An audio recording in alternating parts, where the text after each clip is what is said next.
Lokrajya news channel मध्ये आपले स्वागत आहे।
नाही, आमदाराचं नाव सांगणं हे महत्वाचं नाहीये। आमदार कोण आहे तुम्हाला माहित आहे, आणि सगळं भवानी पेठ हे ते फक्त करणकोट यांनी एकच बाजूला एकाच समाजाला का बरं टार्गेट करते।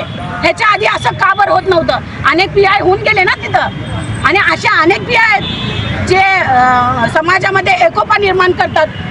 मला सीपी साहेबांनाही विनंती करायची आहे, सीपी साहेब तुम्ही आम्ही जमाते उलमा हिंद तर्फे आमचे सगळे बांधव कमीत कमी 3-4 हजार माझे मुस्लिम बांधव तिथं चिराग लॉन्स मध्ये तुम्हाला प्रमुख पाहुणे म्हणून इन्व्हाइट केलं होतं। तुम्ही तिथं का बरं आला नाहीत की आम्हाला संबोधन करण्यासाठी? कारण की मला असं वाटतं की पीआय करणकोट यांना सीपी साहेबांचा कुठेतरी सपोर्ट आहे का, असा हा प्रश्न आमच्यामध्ये निर्माण होते। आणि आमच्या समाजाच्या समस्त समाजाच्या भावना दुखावल्या गेलेल्या आहेत। जर असं होत असेल यापेक्षाही तीव्र आमरण उपोषण करेल रेश्मा मुल्ला हा इशारा देते।